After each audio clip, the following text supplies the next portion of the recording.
Even today, Moesha is still one of the classic sitcoms, premiered in January 1996 with Brandy Norwood in the lead role. The show followed Moesha as she navigated school, friendships, romances, and home life. Cheryl Lee Ralph played Dee Mitchell, the strict but lovable wife of Frank Mitchell and the stepmother to Moesha and Miles. Initially, Sheryl was thrilled to work with the talented cast of black actors, but after several years, issues on and off the set took a toll on her life. Eventually, she decided to walk away from the hit show after 5 seasons. Why did she quit? Keep watching as we delve into the reasons behind her departure. But before we delve into why Cheryl Lee Ralph quit Moesha, it's essential to understand the struggles she faced before being cast as Dee Mitchell. Let's take a trip back to 1977, when her journey in the entertainment industry began. It was then that the legendary Sidney Poitier cast her in his film A Piece of the Action. This role marked the beginning of her career, setting the stage for the challenges and triumphs that would follow. So grab a bag of popcorn as we explore the pivotal moments that led Cheryl to eventually leave Moesha. Back in 1981, Cheryl Lee Ralph landed her breakout role as Deena Jones in the Broadway musical Dreamgirls, starring alongside Jennifer Holliday as Effie White and Loretta Devine as Laurel Robinson. Cheryl revealed on the Unbothered podcast that during rehearsals the cast was pulled aside and given a piece of paper to sign. Sensing something was off, Cheryl suggested they have someone review the document. However, they were told that if they didn't sign it, they couldn't continue with the production. Being in her 20s and on the verge of achieving her dreams, Cheryl reluctantly signed the document under pressure. She went on to perform in the show over 1,000 times. It wasn't until later that Cheryl realized the document she signed sold away her rights to Dreamgirls for just $1. Yes, one whole dollar. She made nothing from the production, while those at the top reaped the rewards of her hard work. This was her first taste of the underhanded tactics in the brutal industry. In 1982, Dreamgirls earned 13 Tony Award nominations, and Cheryl Lee Ralph received a Tony nomination for Best Actress in a Musical. Despite this recognition, she continued to face significant challenges in her career. She experienced several high points, including roles in It's a Living, Search for Tomorrow, Sister Act 2, and the TV show Designing Women. However, not all opportunities were smooth sailing. One casting director told her that audiences didn't want to see her kiss Tom Cruise on screen because of her race. In another instance, a producer looked at her braided hair in disgust and asked if she could find a more natural hairstyle. Additionally, she lost out on a job in 1990 for not being black enough. In a recent interview with People, the 67-year-old actress opened up about the painful memory and reflected on the highs and lows of her 45-year career. Ralph recounted her experiences trying to make a name for herself in 1980s Hollywood, a time when inclusivity was far from the norm. People's thinking was not very inclusive. You had directors who were still trying to tell you how to be black, Ralph shared. She recalled being fired from a pilot because the producer told her she was not black enough. Those were his words. It was horrible. I can still remember the way I felt, she said. Despite the painful comment, Ralph remained positive.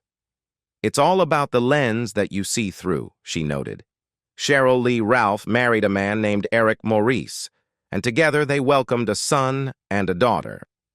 When her children were still very young and needed a lot of attention, Cheryl was approached about a new sitcom being developed for Brandy. In her memoir, which we've linked in the description box, Cheryl shared that she had been following Brandy's career and was impressed by her talent and personality. Seeing a talented young black girl being herself, braids and all, filled me with joy, Cheryl wrote. She admired Brandy's great voice and amazing personality, which made the prospect of working on the new sitcom even more exciting. Balancing the demands of motherhood with her career, Cheryl embraced the opportunity, driven by her desire to support and uplift the next generation of black talent in Hollywood. These experiences highlighted the pervasive racism and discrimination Cheryl faced in the industry, making her journey as an actress even more challenging. Moesha. When Moesha premiered in January 1996, Cheryl Lee Ralph experienced several wonderful moments, including being voted one of America's favorite TV moms.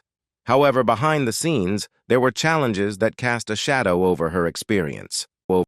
In her memoir, Cheryl revealed that working with a group of young people with teenage hormones was difficult. She wrote, "Kids can be rude and disrespectful. They can say things that shouldn't be said to anyone." Cheryl's feelings were hurt numerous times, but as an adult, she had to restrain herself and resist the urge to put her young, disrespectful cast members in their place. The situation escalated to the point where she just wanted to do her job and go home to be with her family. Additionally, Cheryl mentioned that her young co-stars were often obviously enjoying themselves behind closed dressing room doors, which added to the tension on set. Despite the highs of her role on Moesha, these low moments and behind-the-scenes challenges made her time on the show more difficult than she had anticipated. The delays in filming caused Cheryl to stay on set long into the night, even while her family waited for her at home. Cheryl tried to stand up for herself and the other crew members who had families to get home to, but her young co-stars weren't receptive. Cheryl mentioned that her castmates began to see her as the wicked stepmother, ruining all their fun. Adding to the tension, the young actors had paid handlers who kept them happy and justified their bad behavior. This meant their attitudes were mostly ignored, allowing them to walk all over Cheryl. She wrote, "Let's be clear. The show was called Moesha, not Moesha's mom. What Brandy wanted, Brandy got." During a summer break, Cheryl got her hair braided. When filming resumed, she arrived on set with her braids pulled back in a ponytail. At first, Brandy complimented her, saying they looked like twins since Brandy often wore braids as well. However, behind the scenes, Brandy was allegedly telling people a different story. Cheryl wrote in her memoir, "Brandy wasn't happy at all with my wearing braids. According to Brandy, the braids were her style, her thing." The producers of Moesha knew they had to keep Brandy happy, so they initially asked Cheryl to remove her braids politely. When Cheryl refused, they demanded she take them out. And again, Cheryl stood her ground. This confrontation reminded her of a similar incident years ago when a producer asked her to change her braids to a more natural style. In an attempt to resolve the situation, the producers offered to donate $25,000 to her charity that fights HIV and AIDS and promised to pay for a custom wig styled to her liking. Reluctantly, Cheryl agreed, but the damage was already done. Cheryl stated that the show had shifted focus, becoming more about backstage drama than the characters themselves. The relationship she had hoped to build with Brandy evaporated. Meanwhile, things at home were also deteriorating, as her marriage was falling apart. The combination of professional and personal stress took a toll on Cheryl, leading to her eventual decision to leave Moesha. The divorce. In Season 5, Episode 14 of Moesha, it was revealed that Frank's nephew Dorian, portrayed by Ray J, was actually a child he had fathered during an affair from his previous marriage. Cheryl expressed her disappointment with this plot twist in an interview with People magazine, stating, "I didn't understand why anybody felt it was necessary to destroy the family." Many online sources suggested that this storyline was the reason Cheryl decided to leave the show at the end of Season 5. However, Cheryl's memoir offers a different perspective. She explained that the real issue was the toxic atmosphere behind the scenes. In her memoir, she wrote, "And when I am in a toxic environment, I get out as quickly as I can." Cheryl struggled through Season 5, battling difficult workplace conditions while also dealing with her unraveling marriage. She shared with Oprah Winfrey that the joy she once felt about going to the studio had vanished. One day, while shopping at the supermarket, she was stunned to see a gossip magazine featuring a negative behind-the-scenes story about Moesha that also included details about her divorce. In 2000, the same year that Season 5 of Moesha came to an end, Cheryl made the decision to leave the show as a full-time cast member. This was also the year her divorce was finalized. Reflecting on this tumultuous period during an interview with Oprah Winfrey, Cheryl revealed she fell into a deep depression, which led her to question everything she knew about herself. She admitted, "I understood how easily a person could end up with a drug or drinking problem, because there were times when the pain was so deep, I just wanted to feel better somehow, anyhow." During this time, Cheryl struggled with insomnia. Her blood pressure fluctuated uncontrollably, and she lost her appetite, causing her to withdraw from the world. Her stress was so intense that her hair began to fall out. One morning, as she brushed her teeth, she saw the bags under her eyes and the extent of her hair loss, which was a stark reminder of her deteriorating state. Realizing she needed to make a change, Cheryl resolved to start her journey to recovery. She was determined to heal, both for herself and for her children, acknowledging to Oprah, "The road to healing would be long and it wouldn't be easy, but I had to start that journey right away on my own." Cheryl found love again and married Pennsylvania Senator Vincent Hughes in 2005, with a wedding party that included close friends Loretta Devine, Jennifer Lewis, and Patti LaBelle. In 2006, the Broadway musical Dreamgirls was adapted into a film featuring Jennifer Hudson as Effie, Beyoncé as Dina, and Annika Noni Rose as Laurel. Cheryl shared on the Unbothered podcast that she felt deeply disappointed by how the film's cast and crew shunned her and the original Dreamgirls from the Broadway production. She mentioned that she was essentially excluded from the entire film process. Cheryl firmly believed that if she had been called in to give Beyoncé some guidance on portraying Dina, it would have elevated Beyoncé's performance to award-winning levels. It wasn't until 13 years later, at the grand opening of Tyler Perry's studio in 2019, that Cheryl had a meaningful encounter with Beyoncé. Cheryl recalled descending a flight of stairs to find Beyoncé waiting at the bottom with open arms. Beyoncé expressed her gratitude, saying, "I want to thank you for everything you have done for me and the girls." While Cheryl acknowledged that this gesture didn't completely heal the wounds, she appreciated Beyoncé's words and the recognition they carried. These days, Cheryl Lee Ralph has reconciled with her Moesha co-stars. In her book, she wrote about an emotional moment when one of the actors apologized for his past behavior on set, admitting he had grown more mature. Cheryl forgave him, acknowledging his growth. Another poignant encounter occurred when she ran into Brandy at a wedding. They embraced each other through tears, with Brandy expressing regret and newfound understanding. "I was just a kid. I didn't know any better. You always wanted the best for me. I understand that now," Brandy told her. Cheryl looked at the strong, beautiful woman Brandy had become and cried right along with her, feeling a deep sense of healing and closure. Cheryl Lee Ralph landed several guest roles on various TV shows, but despite her hard work, she often felt overlooked.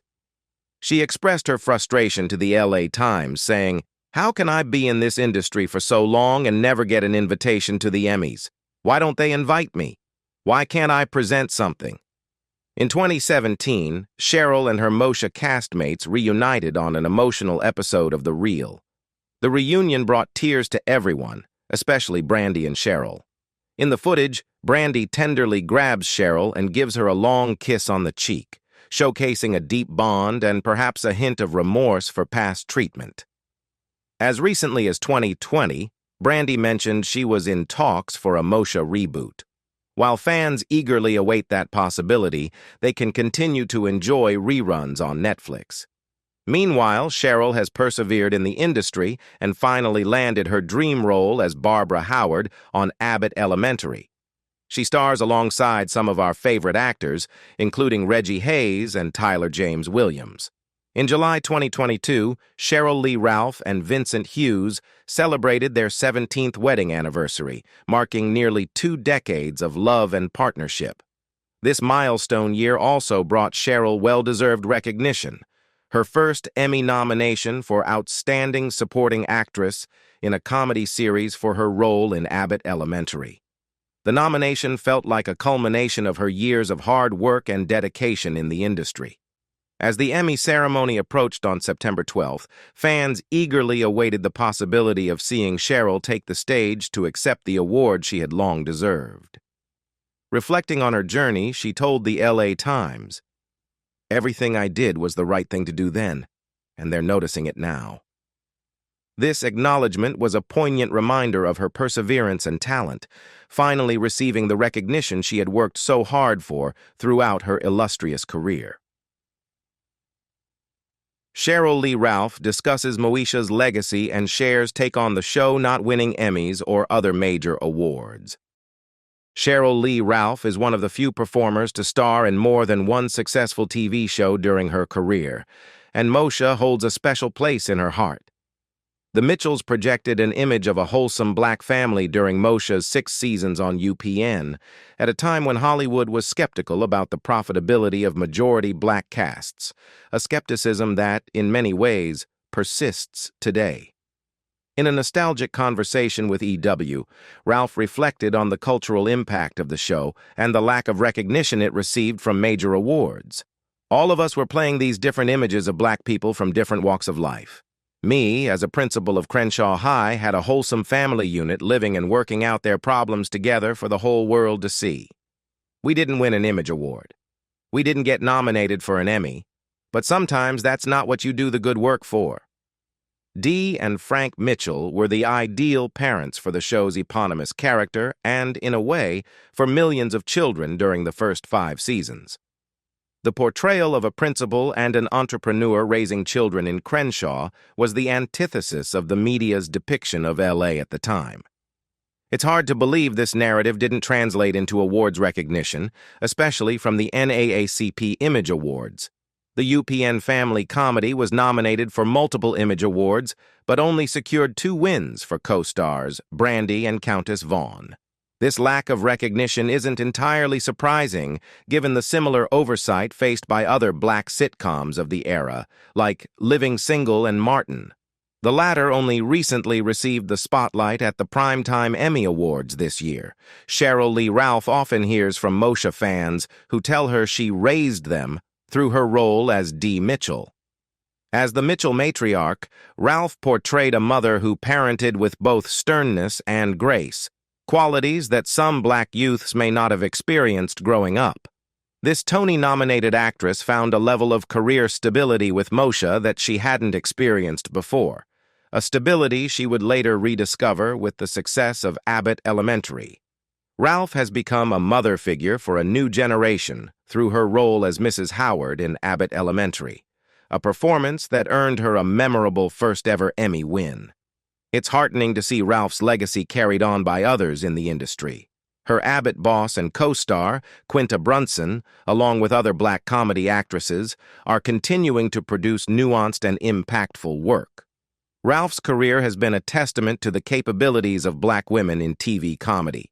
From Moesha to her sitcom New Attitude and her memorable role as Etienne Toussaint Bouvier on Designing Women, Ralph has consistently demonstrated her talent and dedication. It's wonderful to see her resilience, even when passed up for awards in the past. Cheryl Lee Ralph. You gotta have guts to live. If a single word could describe Cheryl Lee Ralph, it would be effervescent. She exudes a vibrant, positive energy that lights up every platform she's on, not the other way around. When we met on Zoom, Ralph was as animated and gracious as she was when she ascended the Emmy stage in 2022 to accept her award for Best Supporting Actress in a Comedy. Her rousing speech about the art of chasing a dream, no matter the obstacles, captivated everyone. Despite recovering from a respiratory illness during our conversation, she remains the picture of vitality, laughing loudly, breaking into song, and sharing sometimes heavy stories about her life and career without a hint of sadness or regret. She's alive, gratefully so, and she knows she has more to offer herself, her community, and the world. In a society that often pressures women to seek eternal youth, Ralph, now a proud 67-year-old, has mastered the art of aging authentically. She embraces getting older with the same fervor she's brought to every transition in her life. You have a choice. You can live or you can die, she tells me with laughter. I mean, is there anything in between? The confidence that emanates from Ralph, whether she's playing educator Barbara Howard on ABC's hit show Abbott Elementary, now in its third season, or sitting opposite Oprah Winfrey on Super Soul Sunday, is well-earned and unshakable. During a career spanning nearly 5 decades, from Hollywood to Broadway and back, Ralph has faced racism, sexism, loss, and a lack of opportunities. She recalls Robert De Niro once telling her, "You're a damn great actress, and that is too bad because Hollywood is not looking for you, so you better wave that red flag and let them know you're there." Despite not having an easy path, her belief in herself and commitment to her craft sustained her. I think about what it takes to carry on when everybody's telling you, "You should quit. There's not a whole lot of room for you," she says. But guess what? If there's no room for you, you gotta build your own house. If Cheryl Lee Ralph's constant evolution is any indication, younger folks actually have a lot to look forward to as we age. A sacred privilege that not everyone, especially black people who have a lower life expectancy than white and Hispanic people, gets to experience. For those of us who are lucky enough to become elders, Ralph wants us to know that no matter how old we get, there are still miracles out there to be had. It's never too late to step into your purpose and live the grandest life imaginable, no matter how you define it. And your goals aren't less valuable or no longer worth pursuing just because, as Ralph says, you turn 40, 50, or 60. For anyone who feels stuck or as if their dreams have passed them by, Ralph offers this reminder: you gotta have guts to live. The reason most people stay the same is because change is difficult, she continues. It is so much easier to stay where you are than it is to get up the courage, the belief, the strength, the desire, the focus to move forward. It takes a lot. You climb, and the top of one mountain is the bottom of another. As she reviews the peaks and valleys of her life, looking back on all she's fought through to get here, she's celebrating every single step of the journey. As actor Bevy Smith said in her 2022 TED Talk, "It gets greater later," a motto that Ralph is exemplifying every single day. She's not at the end. She's just getting started. "If you are not living, you are dead," she says. "And while I'm living, I'm going to enjoy myself. Take the plastic off the furniture.